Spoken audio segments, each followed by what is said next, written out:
to know because I'm not the advisor, I'm just the technology provider. They want to know that you will treat the information with integrity and privacy. So things like Poppy would come up, things like, do you talk about me to other individuals?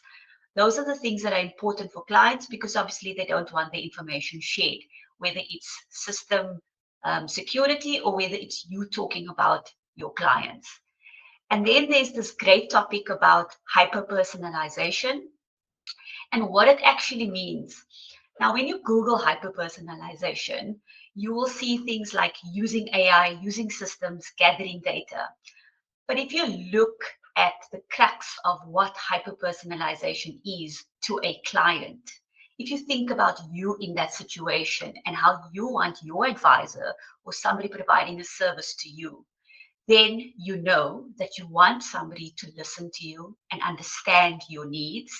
You want them to be patient with you while you make up your mind, especially with financial services products, because it's not like a retail product that you can just purchase today and take back tomorrow. And you want somebody to be genuine. You want them to be honest, and you want them to display empathy towards your needs. And then most of all, you want them to communicate with you when it's required and when it's necessary. You don't want to get a phone call like we often do from network providers to say, I see that you can qualify for a new phone when you already have a phone and you don't need a second or third phone. Or you get a call to say, why don't I give you the best risk products? But you work for an insurance provider and they should know that you probably get preferred rates. So things like that, that bugs us, that we need to be aware of when we service our client. So the first thing that I want to talk about is trusted technology. So here at Efficient, we use a system called Zoho. It's a widely globally used system with about 80 million users worldwide that use Zoho in different ways. We've taken Zoho as a white canvas and we've built our solution on top of Zoho. Behind Zoho, there's lots of engineers, technical team. There's also a South African team that have been set up in Cape Town that we have contact with when we do have issues, system issues, which has hardly ever happened.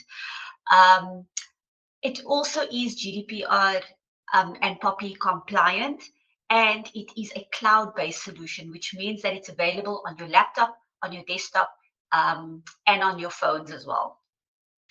And there's also two-factor authentication available, which means that your users, your administrators, your advisors would need to log in twice, once via SMS or email, or and then using their password like we know it today. So now that we've covered the trust bit, now I want to talk about hyper-personalization a little bit more. We've said what the internet says. Collect your data, analyze your trends, use AI. And AI is like this massive big thing that everybody wants to now adopt, but people don't actually know how to use it. I have used ChatGPT quite a few times to help me talk about certain topics in my job. But what I've found is that there are certain generic answers that ChatGPT will give you. So this means that even with AI, there are limitations. And the limitations is what goes into the data is what you will get out of the data. Remember to keep it simple. Try to collect data, analyze trends, and all of those things, and using expensive AI tools is not necessarily the answer for you. Keep it simple and always remember what your clients want. We've discussed this in the previous slide. They want you to listen. They want you to be genuine. They want you to display empathy. But you can be supported by technology. I want to talk about why AI may not necessarily work. And this is a typical example. AI can create inferences based on data that it picks up. And so this is a typical example. We have Prince Charles and we have Ozzy Osbourne, both born in 1948. They both have the same demographic and geographic um, segmentation, but it doesn't mean at all. And we know these two famous individuals, they definitely don't need the same financial services needs. So remember that hyper-personalization is a lot more than just sending out an email to your client or looking at the information and saying, oh, they were born in this year, they're this old, and this is what they need. Also remember that the technology that you use impresses no one. People will remember how you made them feel, not what technology you were using to achieve that. So how do we enable hyper-personalization? I want to touch on technology and not necessarily AI. You need to be able to look at your business and say, what of my business processes are repetitive? What are not value adding? And off the top of my head, I'm already thinking things like where you extract data and create dashboards, where you send client consent forms that are standardized. Sometimes you ask your administrators to send it, sometimes you do it yourself. And oftentimes, still today, when I interact with businesses, I get PDFs that I need to fill in and sign. And I'm kind of good with those things, so I can do it. But the layman on the ground does not know. Some people are still printing documents out, physically signing them and sending it off to you.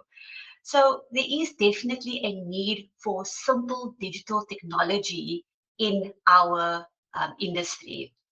And things like client onboarding mandates should take away your time. We've tracked time for some of our clients, and it's saved up to 40 minutes of their back and forth time when it comes to digital onboarding and client consent letters and just following up on it. So just keep those things in mind, because those are the things that will eliminate your need for spending time on administration, and you can actually free up your time to help understand your client and spend more time with your clients. I'm going to now get into the demo of how we use HiVR, which is built on Zoho, to be able to create some of those hyper-personalization touch points and experiences for your client. Some of the things that I mentioned here, it's just a few items, but we can talk about other things. These were just ones that I have picked and said these are simple things that anyone would understand. So recording your client birthdays, recording or calculating retirement dates, um, looking at client qualifications, career information, and any other tasks and events in a client's life. And then also looking at families and how you can use that opportunity to create a natural kind of flow from or natural leads intrinsically within your business. I'm going to quickly turn over to my internet, and I'll be looking a little bit to the left, so apologies for that, but that's just because I'm using my second screen to explain to you what you are seeing. When you log into HiVR, what you see is your dashboard page. There are different pages for different individuals, so an administrator would see something completely different to what a business owner would see. I've just set something up here to be able to show you your abilities to be able to set up a dashboard that meets your needs, and also for you to be able to see what your KPIs and follow up on your KPIs in your business. I want to start off by showing you how to create a client and how our system simply is able to calculate birth dates from an ID number. So I'm creating a client. I'm leaving it as, I'm going to say this is an active client, and I'm going to just put in any ID number that has come up. I'm just going to say any book firm.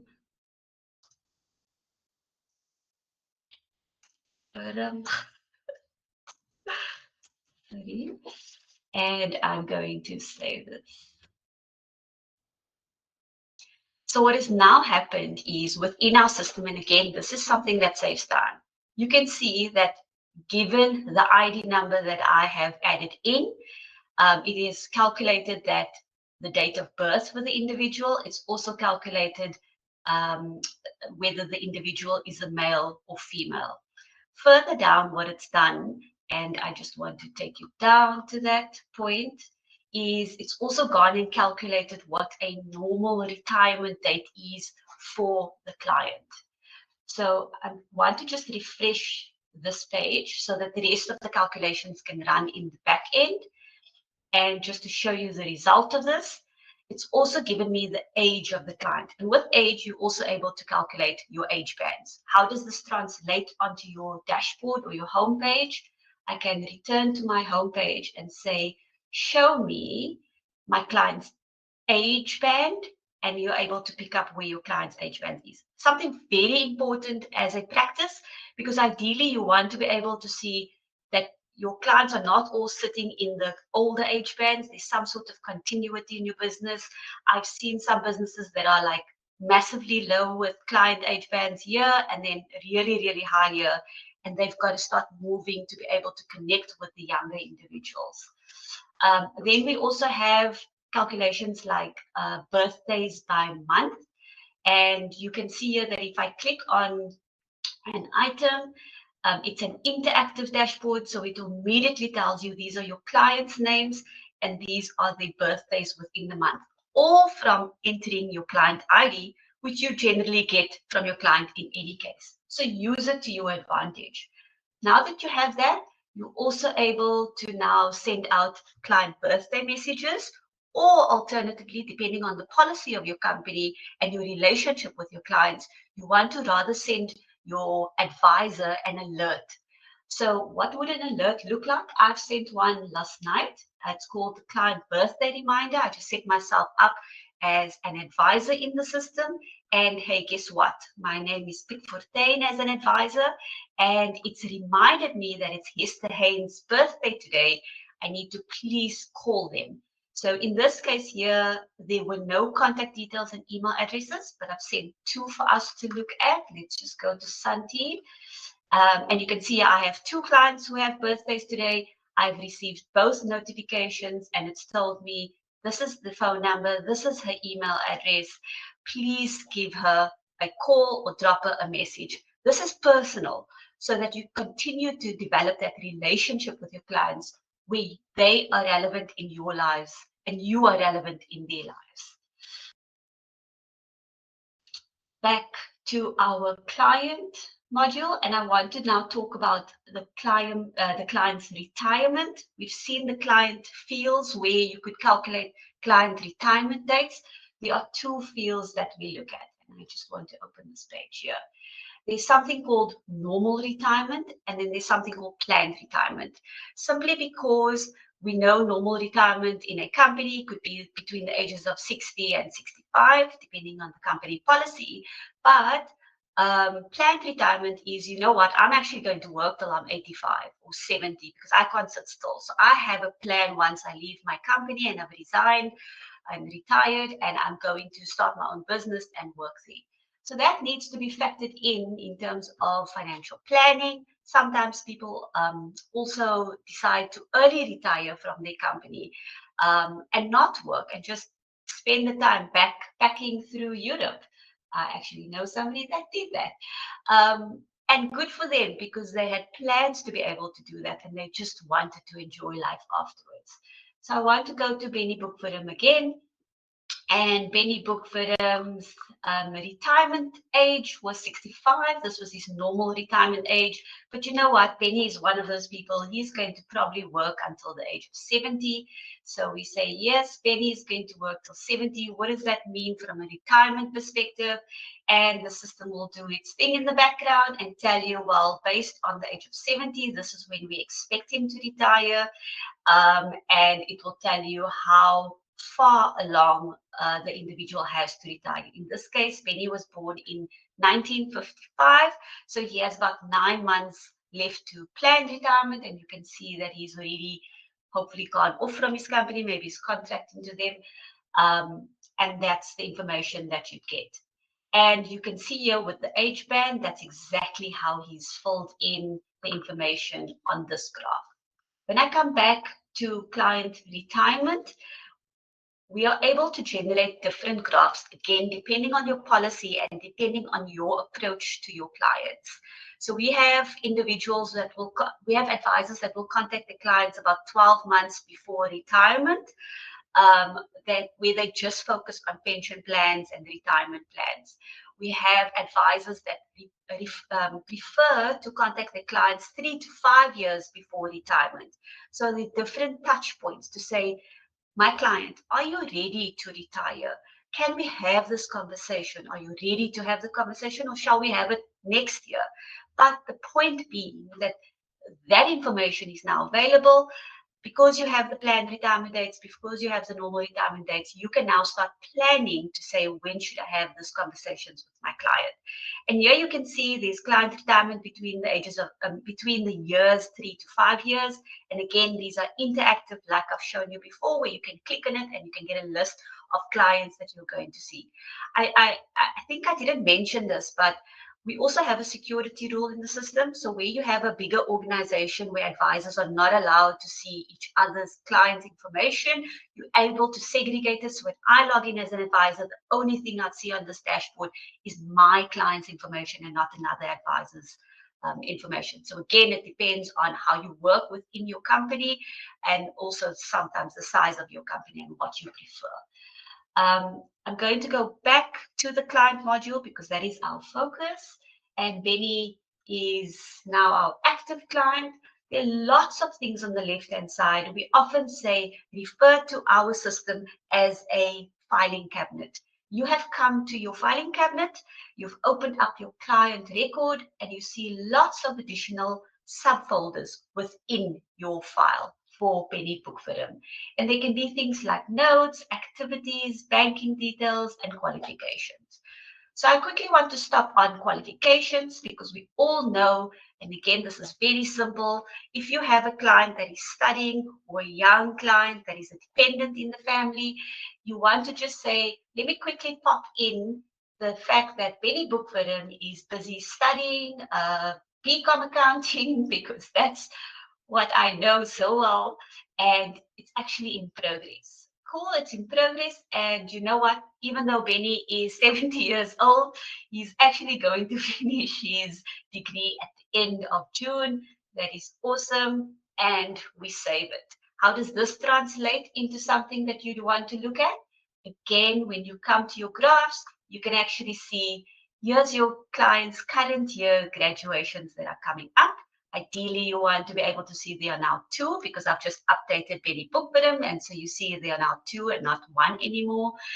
You can see that these are all active clients of ours, and there's one prospect sitting here as well. We'll talk about that prospect now.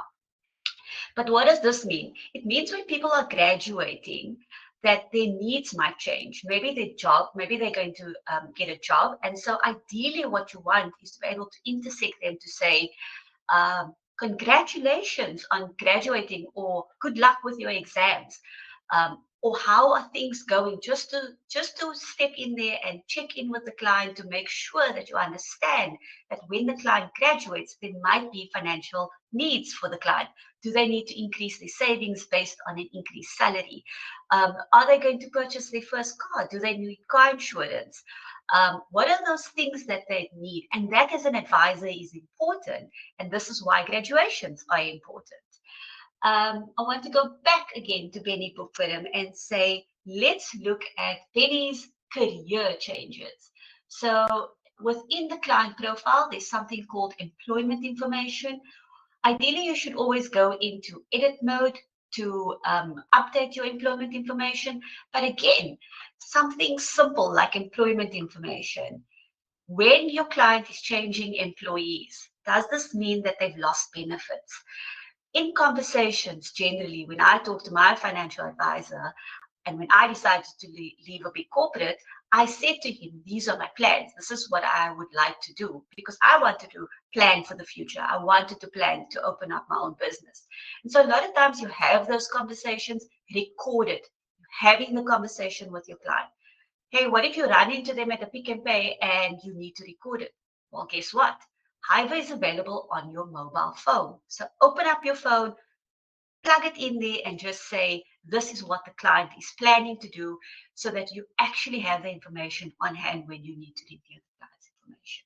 So employer full name, I'm going to put in Old Mutual because that's where I worked as a chartered accountant, and I'm no longer working there. And let's just pretend I earn 200,000 Rand because I really wish that. And my end date is the 30th. So again, remember that why is this important? Because when I left Old Mutual, my benefits were not the same. My life insurance was, I needed life insurance. So your clients would need things like life insurance, like disability. Maybe medical aid was sponsored by the company and it's no longer sponsored by the company. So again, something simple like a career change can trigger financial requirements. And as an advisor, that's something simple that you can interact with your client with. And if you touch on those simple, basic things for a client, your relationship will just continue to grow, and it's built on trust because your client then knows that you are taking an interest in their life and that you're actually taking an interest in what's best for them, because all you're doing is trying to protect their needs at the end of the day. I now want to also move on to one of our contract modules. So we have various contract modules within HiVR. We have investment contracts, risk contracts, short-term risk contracts, as well as health contracts. So my focus today is just going to be on health contracts, just to display the benefits of dependents or covered individuals. So I'm going to go to health contracts now and open it up just to be able to show you how you are able to naturally create a pipeline for yourselves within with your current clients. So I'm going to go to Josephine Lauder, and sorry, this is the wrong contract. Apologies. Just open the right one. There we go. So Josephine has a a rewards card with us. You saw a second contract for her. That was her medical aid that she has with us as an advisory practice. And you know what? On her medical aid, she has a covered person. She has a child dependent who is currently 17. So what happens in the system is that when you are entering the covered persons for the medical aid or the rewards or whatever contract that you have, you are then able to create a prospective client in the system. Prospective client, you have the ID number, you're able to create or calculate their age so that you actually know what their age is. So what does this mean now again? This means that my dad's advisor was supposed to contact him. The person that sold my dad his medical aid was supposed to contact him when I was turning 17 to find out, what am I doing? Am I starting to work? Do I need my own medical aid as a dependent? Or do I need to just be changed to an adult dependent? So again, it's you helping your client to be able to keep the information up to date with a simple thing like birthday, simple thing like age. Okay, so I'm studying. So now you have Nico Lauder, who's the child, and I'm going to click on the name, again, an interactive and intuitive system, so it takes me directly to Nico. What can happen in the meantime is as Nico's growing up, you can start adding information onto him. What is he studying? So he's studying, or he's not studying, he's going to work. Put that information into the system so that you start building a profile. Yes, you do need to ask the parents' permission to be able to contact them once they are ready to be contacted. However, if you have looked after the relationship with your client, then that is quite easy to do because it's a trust relationship already. I look at myself and who I bank with FNB because my dad put me into FNB and I've continued to bank with them and they've given me great service. So again, this is building up a profile of somebody that is 17 years old that will hopefully become a client of yours. And especially if it's a wealthy client, then you already have the beneficiaries details. You know that you start building some sort of relationship with this younger person so that you're able to provide them with needs one day. Again, how does this translate into a dashboard? For purposes of just demonstrating the different types of information that we are able to keep in the system, I want to go to reports, because in this case, I've created a report and I've created something called dependent reports, but you are also able to create a graph like I've shown you for the other ones, where you're able to say, show me all my dependents that are turning 18 or 24 this year. So you have your touch points, or you can say, show me my dependents that are going to be qualifying if you have that information available. So don't go searching for information on the internet. Don't go searching for information to be able to go through. Build up that information yourself within the company by quickly jotting down certain points when you have conversations with your clients. Here we have a list. It's a report that I've drawn up and an example of a report to show you that you as a user are able to access both your dashboards, your graphs, and your reports. You're also able to download these reports. Now, I'm saying this specifically because there are some systems that are quite difficult to navigate and you're not able to download information to use within your company. And so it's important to make that point so that you know that that information is readily available. We also provide training so that you are able to draw up your own reports, or if there are reports that you would like us to set up for you that is specific to your KPIs in your business, you're able to do that. Here we have your dependent report, and you can see these are your dependents that you have in the system. You can see who the advisors are, you can see their names, and you can see which policy numbers they are linked to. And here's Nico Lauder. If I again click on the little blue policy number, it will take me back to that point. Again, system is meant to be intuitive and you're able to move from one point to another to be able to establish certain information. So now the question is, what about genetic information? What about things like other events in an individual's life? Yes, we know we have our age bands, and there's certain events or financial transactions that happen in certain age bands for a client, but we also know that it's not always going to be that exact point. I'm not always going to finish my degree in 4 years. I'm not always going to need or have a client or get married at a certain point in time. So be wary of that. What we have in our system is something called notes and then something called tasks. Notes is something, again, that is easily accessible from your phone. If you're walking and you meet your client and you want to grab your phone and just make a note, you're able to open up your CRM and just type in a note. So in this case here, I'm going to say, Nico loves cars and wants to follow in Grandpa's footsteps, in Nikki Lauder's footsteps.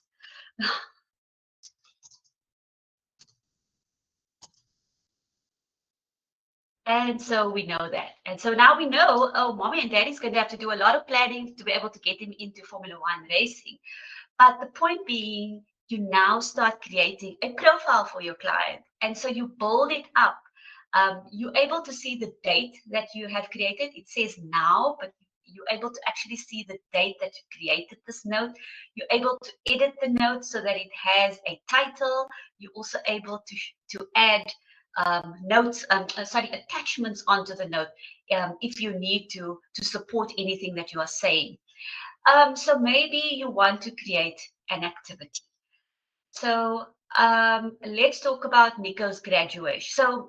Or maybe let's talk about the fact that, you know what, he's actually really intelligent and we think that he's going to come out in the top whatever when he matriculates. So we want to quickly jot down a memo for us. Again, this is accessible from your phone, so you have no reason to not just go pick up your phone and add in a task quickly to say, call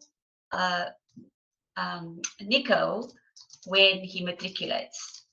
This is just an example. Your client might be having a baby, they might be getting married, and you want to just add in a little note so that it reminds you as an advisor to have that touch point with them when the time is ready. So we have Nico that is super intelligent and we know that he's going to do really well at school. And you know what? We actually want to wish him good luck just before he starts his final matric exams, when he starts the exams. And again, knowing this, that he's very intelligent, you decide you're going to put in a touch point here to say good luck. And maybe in December, January, you also want to put in a touch point to say, hey, let's check out how he did, or how was your results, and you're checking in with the parents to say, this is what I want. You then add a reminder in for yourself. You can repeat the reminder. It will be an email or pop-up or both. And you say, yep, that's what I want. And you save that information. So now what you have is the client's profile with notes, with dates, and all the other information that you need, as well as tasks that you've created for yourself that will remind you that this is what I want to do. You can also create tasks for other people. So create a task and delegate it to somebody else. When I click on this, it will take me to the tasks module where you're able to see all of your tasks for your company. So I want to navigate here, but I also want to click on this specific task, and it will take you directly to the task and say, this is the information that you have. You can actually go in and type in a lot more information and say, I also want to buy him chocolates or whatever that is, and maybe you want to tag somebody else in the system to be able to do something for you, and you sorry, so I must do that in my notes. So you put in a description, and I want to buy him chocolates, and you now say at just want this to come up. So it's not coming up, but you're able to actually go and tag your colleague within the task so that they're able to now see what that task is and they're able to action it for you. I want to now just go back to the task module and show you how those tasks look so that you're able to see that. And there we go. That's our tasks that it's recorded. What's important to note is that our system also works on workflows. So we have things like Fika. I know we're not touching on Fika today, but these are automated reminders. So once you've completed a Fika review, you're able to create an automatic reminder. So these are, again, ways for you to reduce your administration so that you're not doing some of those things yourself. And some of the things that I showed you around qualifications and birthdays, you're also able to set up reminders for those if you'd wish to have those. So again, what are your touch points and what are important for you? What sets you apart from in your business that is important for you, that you show your clients that you want to maybe automate in the business, so that you make sure that your advisors are following your culture and are following in your steps in terms of what you want your clients to do. And again, these you can delegate to other individuals. You're able to delegate to advisors within the system. I want to go now back to the home page and just talk a little bit about automation. So I touched on basic automation, and because we have a little bit of time available, I want to, before I talk about automation, I want to actually talk about family, because that is something that we've not touched on. We spoke about Nikki Lauder, we spoke about Josephine Lauder, and creating a family profile. So I want to go down to Josephine. I don't have many clients in my CRM, so I'm able to do that. However, there's this amazing universal search that you are able to use where you just put in the client's name and lots of things will come up here, but you press enter, and this is a client calls you and you actually just want to say, quickly find the information. You ask them for their ID or the spelling of their name and their surname, and you put it in, and here we go. And everything related to the Louders will come up. And you can see here that my clients, Nico and Josephine, are coming up. And there's also something called families. I want to navigate to Josephine's record because she is mommy. And we will then also see Nico's information somewhere along the line. So Josephine is mom. She's 69 years old. And you can see that I flagged her via what we call a family account, and watch the space as we continue to grow this idea of family and managing families. So for now, we have this ability to be able to tag clients and put them into one family. So what does this mean? So I can see here, when I click on here, it takes me down to the Josephine Lauder family. And when I click on this, it actually takes me to what we call the family database, the family module. And it will tell me that this is Josephine's family model. Who is the primary member? It's Josephine. And here we have Nico, and you can have lots of other things in here. So if I edit it and I wanted to add an additional person on, it will immediately prompt you, add the individual on as a client. Yes, that client will not be active. Maybe it's a baby, maybe it's a prospect, maybe it's a grandchild, whatever the case is, add them on as a client. So if I don't see another loud in here, for purposes of today, I'm just going to select Harry Potter, and I'm going to say Harry Potter is other, the adopted child of the Louders. And I'm just going to quickly put in a birth date for the individual. And there we go. Selected. Sorry, this is the member join date. And we will then see the member status come up, which is either active or inactive. And I'm going to say inactive at this point. So what you've done is now created the family, and you've grown the family, and you're now able to see as an advisor who is the family that I'm dealing with.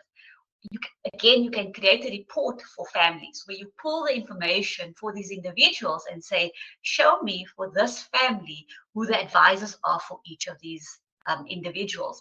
And what happens is, maybe you want to streamline it. Maybe you want to have your advisors service one family so that they're able to understand the family needs. Or depending on family dynamics, that's actually not what mom and dad wants and not what the children want, because they're not that close knit. They actually want everything to be segregated, and that's also okay.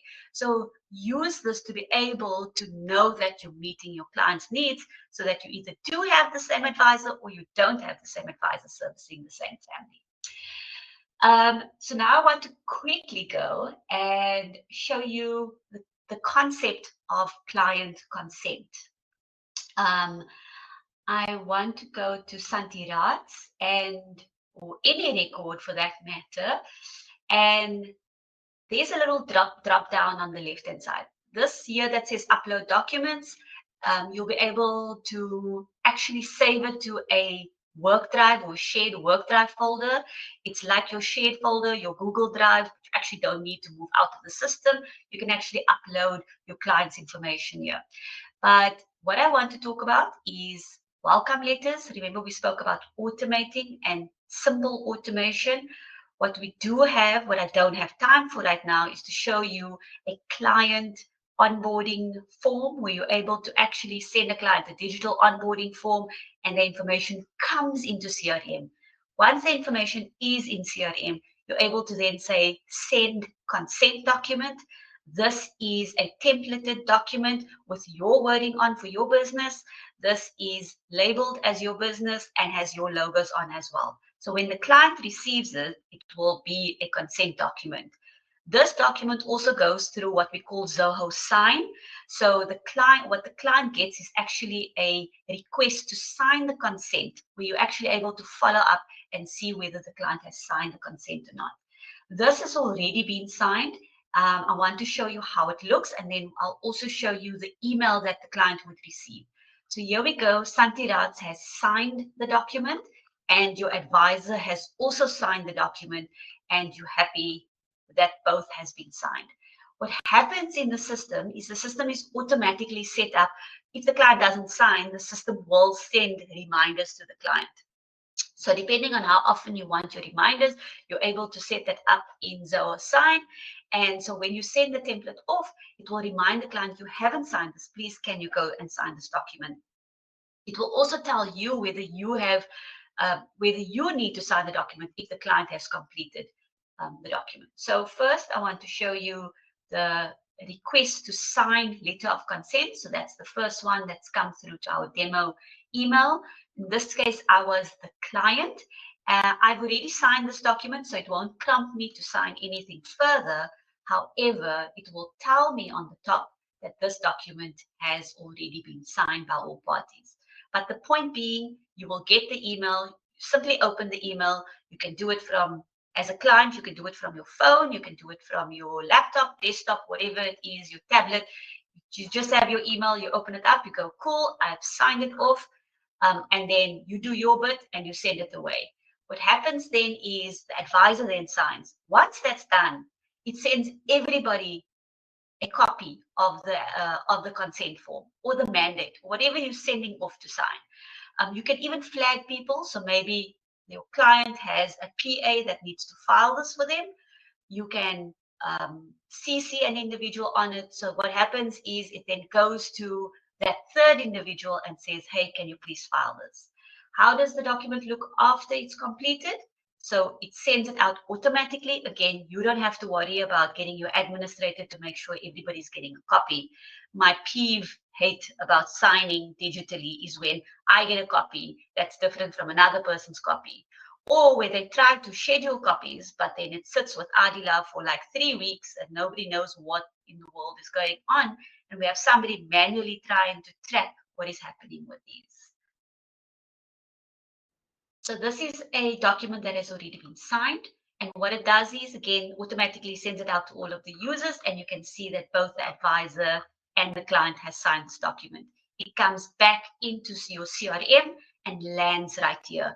And then you can choose to keep it in your CRM, or if you are somebody that keeps lots of documents for your client, you would want to then file it into WorkDrive. So we're quickly going to say upload documents. Once I upload this document, you'll see that it disappears from your attachments, and we'll quickly go and look at the file within Zoho WorkDrive. So let's say yes. So it's acknowledging that it's gone and taken the document away. The attachment is gone. I want to view, and so we go and view documents, and we click on that, and it takes you to your WorkDrive folder. We have created a WorkDrive folder concept for you. If you had to go to Zoho and just open up WorkDrive, it would be completely empty. Your documents that are in your client folder will generally be saved to general documents, but then you can see here there are other ways of creating different folders. We have our FICA documents as well. So I'm going to go into general, and you can see here 47 seconds ago, my letter of consent for Santi Raj was filed. And there we go. That's your information that's saved so that you don't actually clog up the system. So that is my bit for today. I was aiming to finish off a little bit early to give you a few minutes to maybe ask some questions. I'm just going to revert to Hester to find out if there are any questions. Yes, so I see there's one question. Is the signed document being sent secure in terms of South Africa's POPI Act? Yes. So Zoho has done a lot of work in South Africa with a company called Trust Factory, and there's actually, so what you see now is what they call standard electronic signatures, but you also have the ability to enable advanced electronic signatures with a specific audit trail that is accepted in South Africa. So that is also available, and we are able to enable it for you within Zoho Sign. The second question that we've received is WorkDrive. Is it additional or is it included as a whole?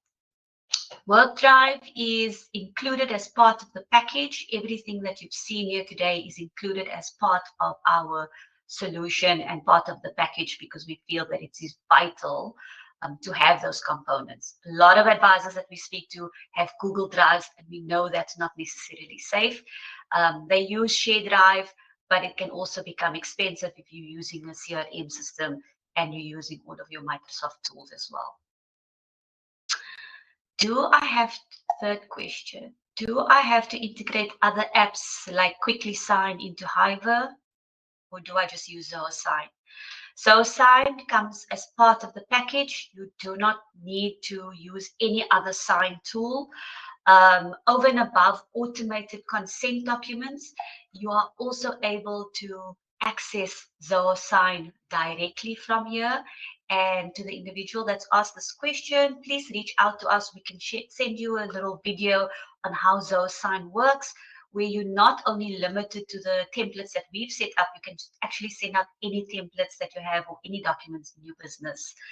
Again, available as part of the package. Is there a limit to how many different contracts I can load on a client record? Absolutely not. You can load hundreds of records under a client. There's no limitation in terms of how many records you can, or contracts you can load for a client.